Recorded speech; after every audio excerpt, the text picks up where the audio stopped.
Olá, bem-vindo ao último capítulo desse primeiro módulo. Antes da gente entrar de vez na matéria, eu queria dar 2 passos para trás. Antes da gente ver os indicadores clássicos, né, como que os indicadores clássicos movimentam as bolsas, o dólar, eu queria rapidamente lembrar alguns conceitos que são muito importantes. Antes da gente entrar de vez na matéria, vai ter gente que vai achar que o que eu vou falar aqui é um pouco simples, mas é muito importante para que a gente tenha o entendimento completo do curso, sabe? É muito relevante. Então vamos relembrar o ciclo de negócios, tá? A roda da economia. Os americanos chamam de ciclo de negócios, não é à toa não, né? Uma economia é a soma de todas as transações, de todos os negócios de um país, né? Por isso que esse é o nome que eles dão lá nos Estados Unidos. O ciclo econômico lá eles chamam de ciclo de negócios. Vamos fazer, vamos analisar ele aqui, partindo aqui de cima.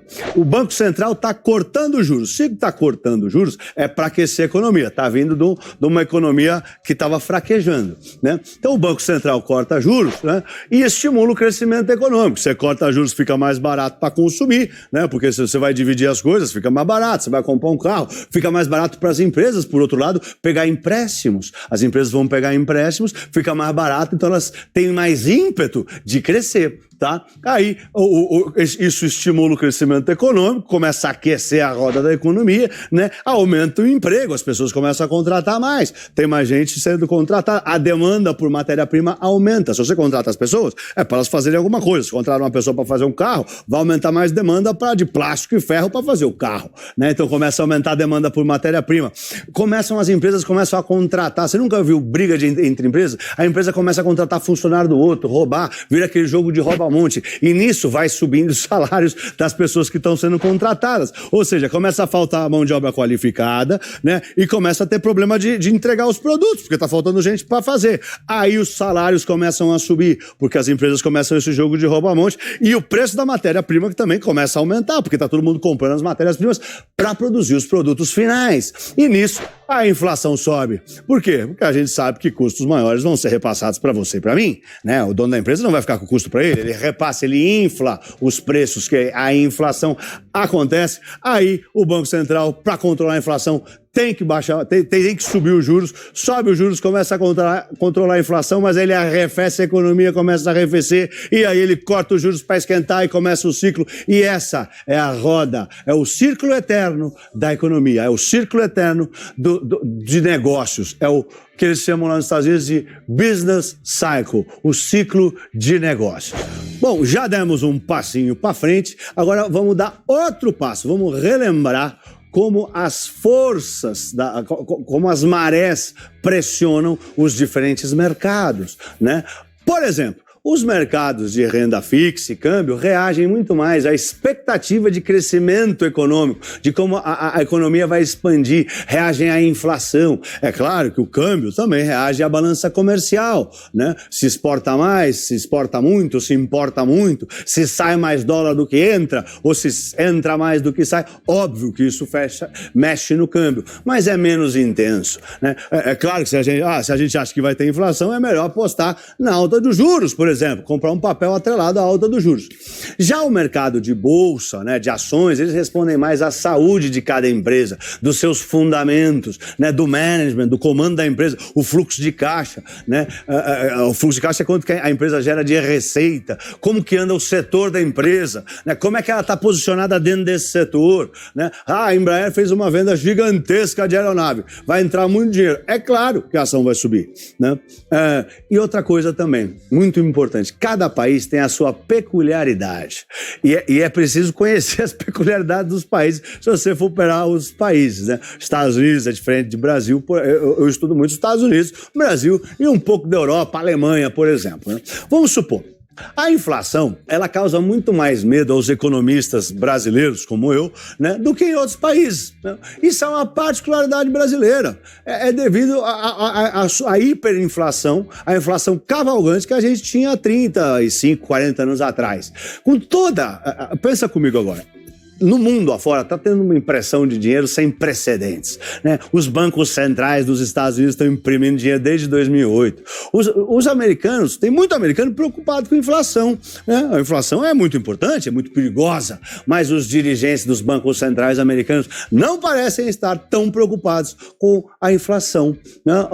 A preocupação do Federal Reserve, que é o Banco Central americano, é como manter a economia, a roda da economia aquecida para gerar emprego. O mandato do Banco Central é duplo, é diferente do brasileiro. O brasileiro tem um mandato de cuidar da inflação. Lá eles têm que cuidar da inflação e do emprego, ou do desemprego, como você achar melhor, como você preferir. Mas os investidores, né, nós investidores, a gente toma as decisões de investimentos baseadas nas nossas convicções, do que a gente acha que vai acontecer, né? E o medo da alta dos juros, caso tenha inflação, pega em cheio no mercado de renda fixa, né? E para acalmar os investidores, né, que estava todo mundo preocupado com uma potencial alta de juros pelo Banco Central para controlar a inflação com tanta impressão de dinheiro, né, os investidores estavam preocupados com a alta dos juros e começaram a comprar títulos atrelados a juros pós-fixados. E o Banco Central americano já para julho, lá. Bom, com o começo da crise começaram a falar que iam deixar o juro a zero, que não precisava se preocupar, nós vamos deixar o juro a zero mesmo se a inflação vir acima da meta. Eles explicavam assim, não, os Estados Unidos teve uma inflação muito baixa há muito tempo, para compensar o tempo da inflação baixa nós vamos deixar a inflação cavalgar. Mas isso não foi suficiente para acalmar os investidores, porque o Banco Central tem regras a seguir.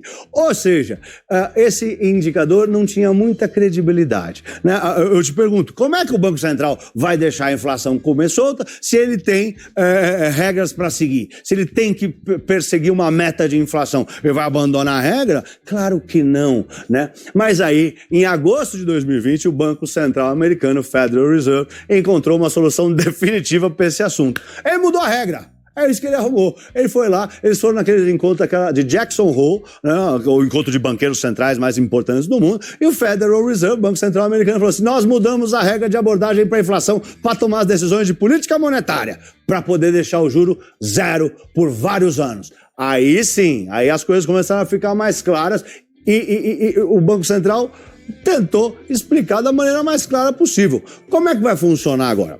Para o Banco Central americano não ter que subir os juros até o fim do 2023, o Federal Reserve, né, o FONC, né, o comitê que decide os juros do Banco Central americano, vai passar a olhar a inflação média de um período. Agora faz sentido o que eles estavam falando. Agora todo mundo acredita que ele vai poder deixar a inflação comer solta, né? Por quê? Porque o Banco Central tem regras para seguir. Eles não podem simplesmente não... Lá é América, eles não podem não cumprir a regra e não tem problema. Eles mudaram a regra e assim conseguiram que todo mundo acreditasse neles. Agora a meta da inflação do Banco Central americano é uma média de 2%. Tá? Antes, se a inflação ficasse 2,1 em algum mês, analisado, claro, né? É analisado e analisado mensalmente, o Federal Reserve já estava caminhando para uma alta de juros, né, para trazer a inflação de volta para a meta, para os dois. Agora não. Agora o racional dos americanos agora é assim, como a inflação está baixa há muito tempo, a gente pode deixar a inflação comer solta, né? Na cabeça dos banqueiros centrais americanos não tem problema, porque a crise é muito forte, pode deixar a inflação correr, né? O que vale agora é a inflação média. Na prática, isso significa que os americanos vão deixar a inflação cavalgar acima de 2% sem subir os juros. Tá? Bom, gente, o que eu quis dizer com tudo isso? Né? O que eu quis dizer eu não sei se essa mudança ela seria aprovada aqui. O que eu quero dizer é que cada país tem a sua peculiaridade. E nós, pelo menos eu, os economistas brasileiros, a gente, e os banqueiros centrais brasileiros, a equipe econômica que está lá sentado, o presidente do Banco Central, nós temos pavor de inflação.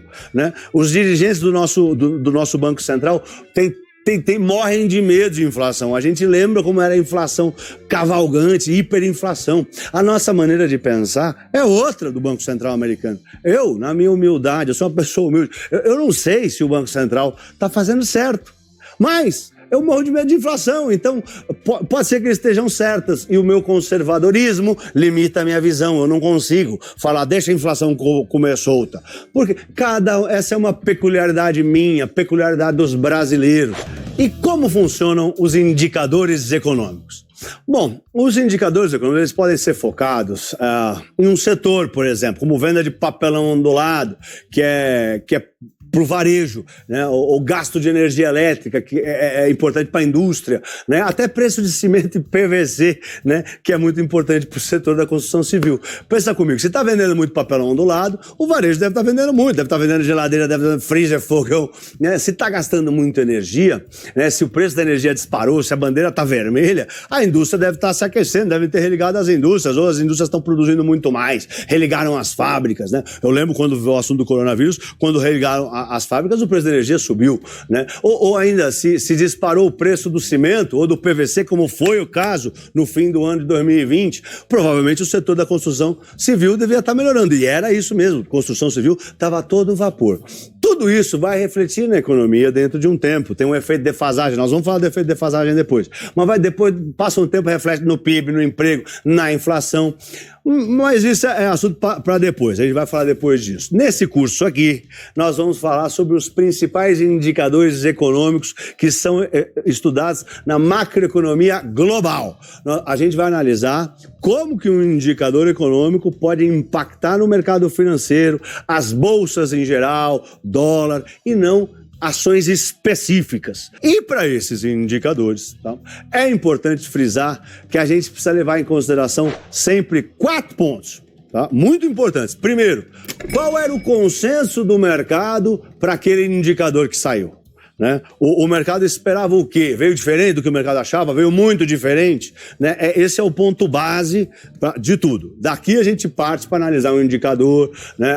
Aí você começa a ver o que o mercado achava, o que o mercado esperava, como que você acha que vai ser a reação do mercado, né? E a gente larga daí. Por exemplo, né? Os dados do emprego americano na crise do coronavírus, né? Eles saltaram a níveis nunca vistos antes na história. O mercado não esperava nada. O mercado, naquele momento que saiu o indicador, não fazia preço. A bomba já era esperada, todo mundo esperava um número gigantesco. Aí veio um número lá e não era tão impactante, tá? Diferente de outros momentos, onde os indicadores, o pessoal fica, quando tá tudo normal, o pessoal fica contando milhares, 10 mil, 15 mil empregos, faz diferença. 2, esse indicador é importante? Ele é relevante? Se ele é relevante, quão relevante? Uma pergunta que eu gosto de me fazer para saber se ele é importante, assim, o comitê do Banco Central, os membros do comitê do Banco Central que decidem sobre a taxa de juros da economia, eles levam esse dado em consideração para tomar as decisões dele, para tomar as decisões da política monetária? Os grandes gestores das grandes mesas, dos grandes bancos, acompanham esse número? Tá? Isso também é importante. 3, a revisão do período anterior é muito forte.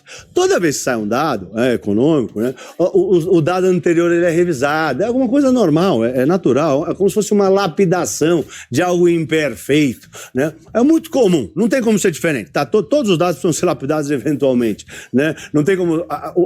Tem que entender que é o estudo de gente. Economia é a soma dos negócios entre as pessoas. Então, tudo tem que ser constantemente revisado e às vezes eles trazem surpresas agradáveis e às vezes desagradáveis, né? Às vezes é uma revisão tão forte que parece que o número parece um novo número, né? Como se tivesse saído um número surpresa. Quantas vezes eu já não vi alguém que montou uma posição confiando num dado econômico, né? Acreditando, o dado veio certo, veio como a pessoa achava, mas a revisão do dado anterior foi tão forte, né? Que para o mercado foi pro lado oposto. A bolsa foi pro lado ao contrário do que o cara achou e atrapalhou o negócio do cara, mesmo o cara estando certo, né? Não se atentou no que poderia acontecer lá atrás. 4, qual que é o grau de confiabilidade desse indicador? É confiável?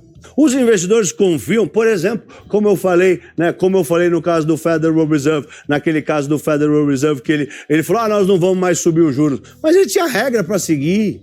E o mercado falou assim, você não vai seguir a regra, meu amigo? Então o mercado não confiou. Aí o Banco Central veio e mudou a regra. Aí o mercado confiou. Então aí virou um dado confiável, né? Por exemplo, os dados do emprego americano, que a gente vai ver a seguir, eles são muito confiáveis e de fácil compreensão do cidadão, né? Que também é muito importante, ser de fácil compreensão. Mais emprego é bom, mas é simples, né? Mas já o petróleo é mais confuso. Você entendeu? O petróleo é mais confuso. Então é sempre importante levar em consideração esses 4 pontos que eu mencionei na hora de fazer uma análise sobre os indicadores. Outra coisa muito importante, os indicadores, né, todos os indicadores, a importância do indicador ela varia dependendo da realidade do momento, do estágio do ciclo econômico, do ciclo de negócio, da roda da economia que a gente falou no começo da aula.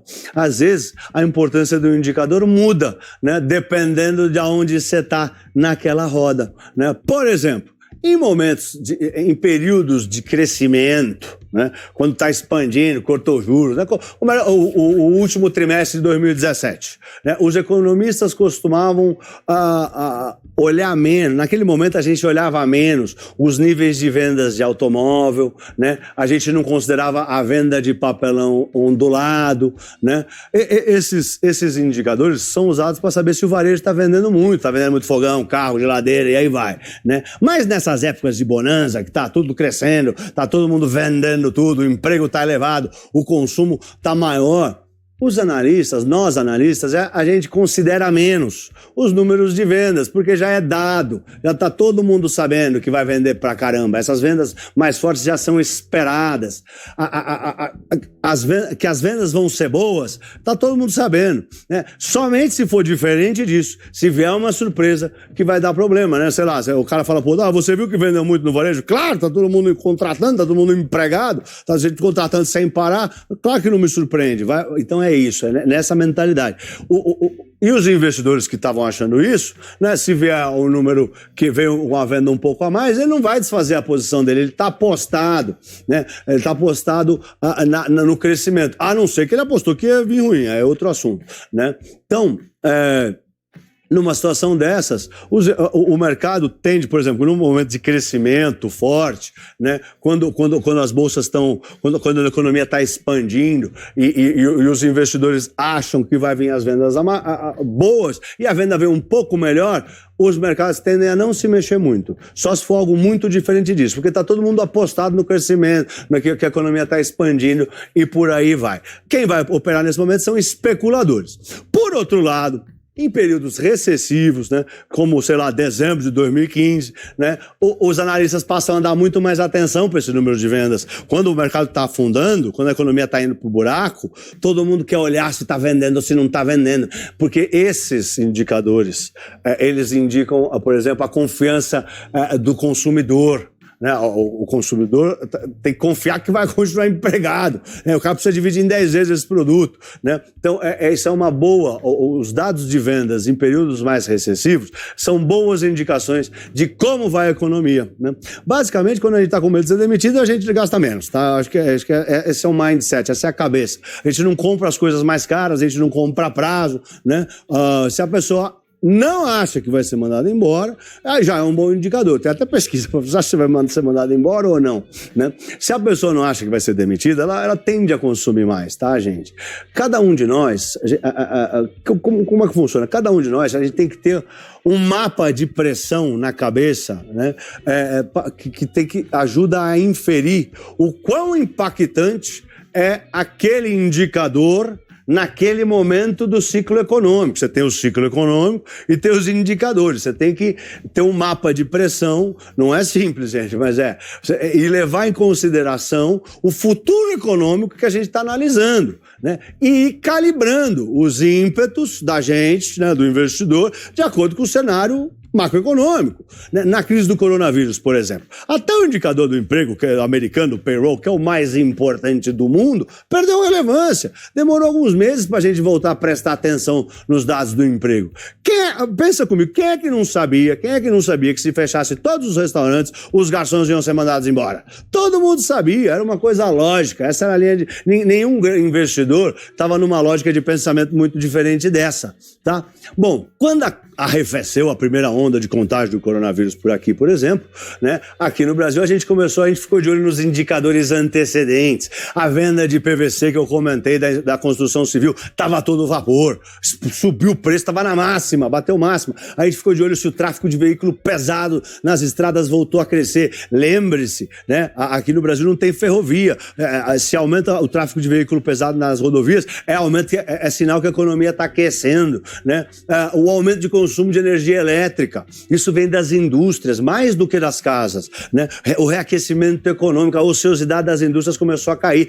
Foram esses indicadores que ficaram mais importantes nos meses a seguir do coronavírus. Nem o emprego americano era tão importante. Nessas épocas, depois da primeira onda, os PMIs, também as pesquisas que mostram se a economia está aquecendo ou não, elas ganharam muita relevância. Mais relevância que os dados do emprego americano. Incrível. Acho que o ponto aqui, né, é que os indicadores são os melhores guias para ajudar a gente a navegar pelos mercados e entender profundamente. Eles é fundamental para que um investidor de hoje em dia, né, navegue com segurança. E para entender eles, você tem que entender o contexto econômico correto. Não é simples nem fácil, gente. Leva anos de estudo. Eu estou estudando isso há quase 30 anos. Esse curso aqui, ele é um resumo do resumo, mas é um belo começo, né? Esse curso aqui, ele é rápido, né? Não vai te trazer a experiência necessária. Para você adquirir experiência e começar a entender melhor todos os indicadores de como eles influenciam as economias e as marés do mercado, né? Você tem que começar a estudar, você tem que começar a analisar, você tem que acompanhar os indicadores macroeconômicos, tentar adivinhar como é que ele vai vir, por que você está achando que ele vai vir, e quando você errar, você tem que a gente erra direto, você tem que ver por que errou, estudar onde errou, o que você não analisou, qual variável exógena foi a que fez você a fazer uma inferência equivocada, né? O que fez você achar ter vindo diferente do que você achava que ia vir. Todas as vezes que você erra, você vai errar sempre, eu também erro o tempo todo, né? Você aprende um pouco mais. Você vai lá, estuda por que errou e aprende que você deveria ter olhado para isso naquele momento, né? Pra vocês terem uma ideia de quão difícil quão sofisticado é, o próprio Banco Central americano ficou perdido na hora do coronavírus e avisou, falou, a gente vai ficar sem fazer nenhuma previsão de março a julho de 2020. A gente não vai se mexer, não vamos mexer em juros, não vamos fazer nada agora, né? Qualquer que seja a inflação, não vai fazer nada, vamos ficar parados. E não adianta olhar a inflação agora para tentar pensar no juros dos Estados Unidos, nós vamos deixar zero e é isso aí, né? Acho que basicamente o que eles estavam falando nesse primeiro momento inicial do coronavírus, bateu um meteoro aqui na Terra, o carro tá girando, assim que a gente pegar controle do carro e botar ele na pista, a gente volta a se falar. O cenário macroeconômico de médio prazo, naquele momento do coronavírus, era completamente imprevisível, né? Os indicadores econômicos não significavam nada, não era possível fazer nenhuma previsão. O Fed ficou quieto um tempão. E eles falaram, cara, é impossível fazer qualquer previsão crível, não vamos fazer nada aqui, não adianta, o que a gente falar não vale, né? Isso, inclusive, aumentou ainda mais a credibilidade do Fed, depois do aviso, não vamos olhar para nada, nossa preocupação aqui é outra. E né, os investidores, a gente passou a ter uma preocupação só, um indicador só, quanto dinheiro o Federal Reserve vai injetar nas economias para ajudar o emprego, para ajudar as empresas. Esse era o indicador esperado, né? Quanto dinheiro seria injetado nas economias, os pacotes de estímulos dos bancos centrais, dos governos, os auxílios emergenciais, o mundo todo, né? Quem perdeu o emprego ganhava auxílio emergencial o próprio Brasil. O auxílio emergencial também foi para o Brasil inteiro, foi no planeta Terra, gente. Esse assunto do coronavírus pegou o planeta Terra, um meteoro bateu no planeta Terra, né? E a preocupação dos governos era sustentar o PIB, né? O desemprego disparou, os dados do emprego enlouqueceram, nós já vamos ver no capítulo que vem, os PMIs, que medem a temperatura das economias, afundaram com força, e o mesmo aconteceu no emprego, né? No desemprego, né? No desespero. Naquele momento a gente nem olhava para indicador clássico, não adiantava, né? Eu olhava por curiosidade, vou te falar, eu olhava e falava, nossa senhora, o que está acontecendo nesse mundo? Bom, mas são bem esses indicadores clássicos que naquele momento perderam a importância, que agora já voltaram, que são usados em CNTP, né, condições normais de temperatura e pressão. São esses indicadores que nós vamos cobrir aqui no curso Touro de Ouro. O que eu quis dizer com aqueles exemplos é que você tem que saber que a importância e a relevância de cada um dos indicadores também varia. E que esse é um fator que o investidor astuto, né, o investidor com experiência tem que ficar de olho. O investidor experiente, ele entende e analisa os diversos indicadores, né? Ajuda a entender as entrelinhas, para validar as suas convicções, confirma as tendências antes de operar no mercado, né? Qualquer reação a um indicador vai ter um custo para ele, né?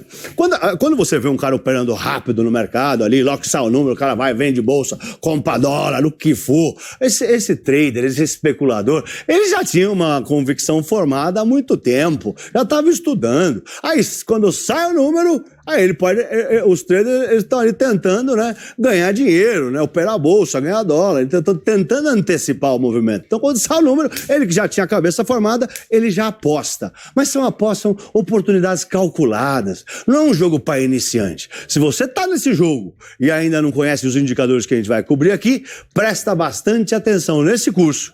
E depois estuda mais e mais. Isso aí não pode parar de estudar nunca. Os indicadores clássicos, tá? Eles são muito importantes. Aliás, para finalizar esse capítulo, vamos lá. Os indicadores clássicos, eles se dividem quantitativo e qualitativo. Os quantitativos são PIB, emprego, produção industrial, vendas no varejo. E os indicadores qualitativos são as pesquisas de confiança de empresas, onde ali se inclui os PMIs, que é pesquisa, as pesquisas das confianças do consumidor, confiança do investidor. Bom, gente, é isso aí. Terminamos o capítulo 3 desse primeiro módulo. Reveja o capítulo, se precisar, veja e reveja. Responde as perguntas todas. E vamos mudando de capítulo quando tiver tudo bem dentro da sua cabeça e vamos montando esse acervo de informações que são muito importantes para te ajudar a navegar nos mercados. Vamos lá, eu sou o Pablo, até o próximo capítulo, vai Tourinho!